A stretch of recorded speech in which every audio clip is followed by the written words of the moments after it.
my gals, pals, and non-binary pals. I'm Spoiled.Milk, and this is my voice. I haven't been using my voice because I'm nervous about people I know finding this channel. They'd probably make fun of me. Putting that aside, I'd like to go over my art process. I'm going to talk about shapes, my line art, coloring, and the background I used. First, I'll start with shapes. Shapes are the beginning of every art project and every sketch. Whether you think so or not, you're always using shapes when doing art. Like for example, the eye shapes I use are parallelograms. And I always use a circle to map out the skull of the head. I would like to make it known that that's not completely accurate when it comes to realism though. The only reason why I use those shapes is because my style is very stylistic.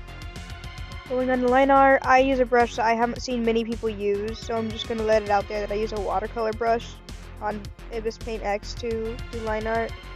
And my lines aren't super thin or super thick. I think they're like right in the middle, which is perfect for me. After I'm done with line art, I duplicate the layer because sometimes it's too transparent. But yeah, that's my line art process. It's not too complicated, and yeah. So let's just enjoy the music for a bit.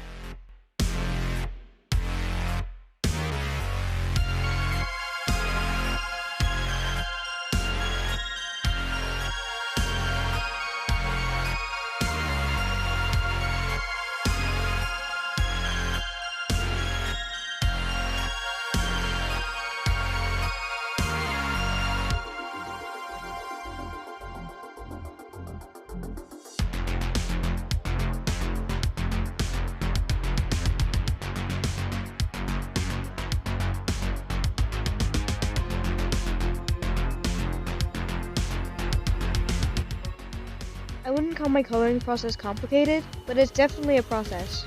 First, I'll start with coloring the entire character gray. The type of gray I'll be using usually dictates the value of each color I'll be using. The way I use colors is definitely you gotta trust the process kind of process, you know? Like for example, the skin or the jacket or anything else will look a little bit too dark. And I realized, yeah, that'll look way different when I finally add lighting and stuff. I usually try and stick with one color palette, but that can definitely change, like depending on the reference I use. I use multiple references for each painting. For example, this one I used one for the pose, one for inspiration, and one for the hair. Another one was for coloring too. As you can see, the hair is way different from the hair in the actual reference I'm using, in the Speedpaint recording.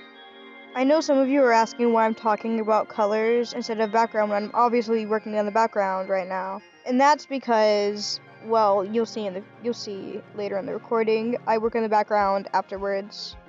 Again, because I'm unhappy with this one. Anyway, while we wait for me to go over the background, let's just listen to music.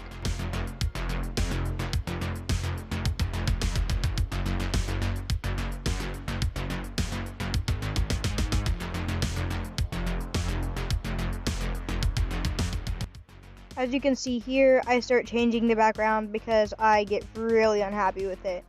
I realized the perspective made the background look weird, so I just chose a pretty simple background to do instead. Which is basically just a pink room with, basically just a pink room. There's nothing really much else to it, but I would say if you're gonna have your character look dark, you should add a bright background to bring out the character. Unless the character isn't the thing you're trying to focus on. But yeah, that's basically all it is to my painting process. So I'll stop talking now. Enjoy the music.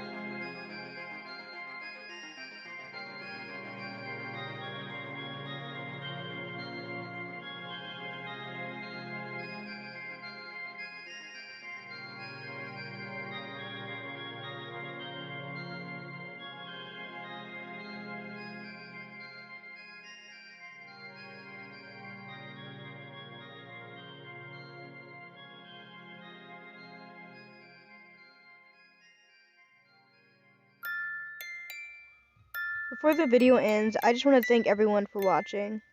I didn't realize how important it could be to post to YouTube Shorts. So yeah, thanks. Make sure to comment and leave a like on the video, and please share it with others.